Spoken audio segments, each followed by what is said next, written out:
विश्वजीत रतौनिया जी जो social media पे अक्सर वायरल रहते हैं, आज हमारे साथ में हैं। ईवीएम के मुद्दे को लेकर ईवीएम यात्रा निकाली जा रही है, मध्य प्रदेश ग्वालियर से दिल्ली के लिए यात्रा निकाली जा रही है। आइए हम उनसे बातचीत करने की कोशिश करते हैं। सर, क्या कहना चाहेंगे?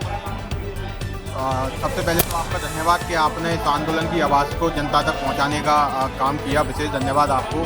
और कल दिनांक 18 तारीख को सुबह 11 बजे से ग्वालियर के वो लोग जो हमेशा से ही सामाजिक न्याय की लड़ाई में सहयोगी रहे हैं और ग्वालियर के लोगों के साथ इस संभाग के लोग, इस प्रदेश के लोग ग्वालियर के फूलबाग चौराहे से पैदल कूच दिल्ली की ओर कर रहे हैं। और इस यात्रा का पूरा नाम जो दिया गया है वो लोकतंत्र बचाओ यात्रा दिया गया है। असल में इस देश के अंदर एक बड़ा इशू है ईवीएम का इशू।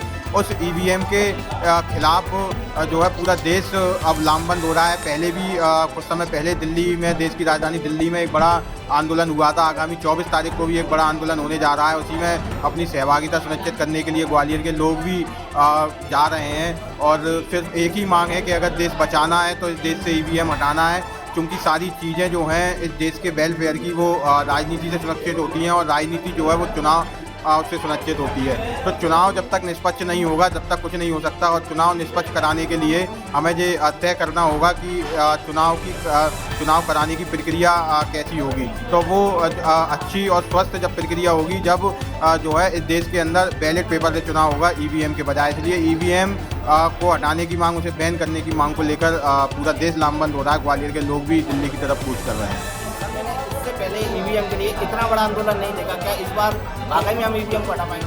देखिए, प्रयास तो पूरा है और प्रयास पूरा है और देश अब लामबंद हो रहा है। तो ये तय है कि ईवीएम जरूर बैन होगी। देश की सरकार को झुकते हुए आपने और हमने देखा है किसान आंदोलन के समय पर अंग्रेजों को झुकते हुए हमने देखा है जब इस देश के लोग आज़ादी के लिए एकत्रित हुए थे। इस देश की तानाशाही सरकारों को जब जब झुकते हुए देखा है, जब जब इस देश के लोग एकत्रित हुए, चाहे वो जेपी आंदोलन का मौका हो, चाहे वो अन्ना आंदोलन का मौका हो, चाहे वो किसान आंदोलन का मौका हो आज़ादी के बाद।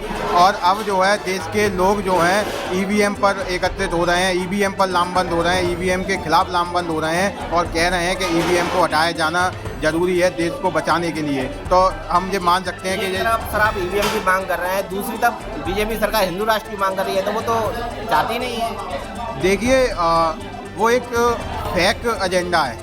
हिंदुत्व के नाम का फेक एजेंडा चलाकर इस देश के गरीबों को, वंचितों की आवाज़ को दबाने का काम किया जाना उनके एक एजेंडे में फिट बैठता है। उसे हमेशा से उन्होंने उसे हमेशा से ही दबाने का काम किया है और वो अभी भी कर रहे हैं। इस देश के अंदर भुखमरी चरम पर है, इस देश के अंदर गरीबी चरम पर है, बेरोजगारी चरम पर है। आज़ादी के बाद सबसे ज़्यादा बेरोजगारी बीजेपी के सरकार में रही। तो इस फेक एजेंडे में, हिंदुत्व के फेक एजेंडे में जब तक गरीबी की नहीं हटेगी, जब तक भुखमरी नहीं हटेगी, जब तक रोजगार नहीं मिलेगा, तो हम कैसे मान लें कि उनका एजेंडा हिंदुत्व का जो है इस देश के अंदर वो जो कर रहे हैं वो असली एजेंडा है। वो बिल्कुल फेक एजेंडा है। इस देश के लोगों को आवाज़ को दबाने वाला एजेंडा है और पूंजीपतियों की सरकार को कायम रखने का एजेंडा है।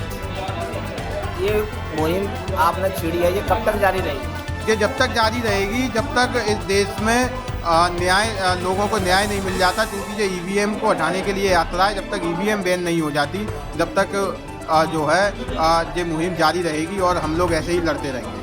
तो दोस्तों, ये थे विश्वजीत रतौनिया जी जो कि ईवीएम को मुद्दे को लेकर मध्य प्रदेश ग्वालियर से लेकर दिल्ली तक के लिए पैदल यात्रा निकाली जा रही है। आपकी क्या राय है कमेंट सेक्शन में जरूर दीजिए। जानकारी अच्छी लगी चैनल को लाइक से सब्सक्राइब जरूर करें। बहुत बहुत धन्यवाद।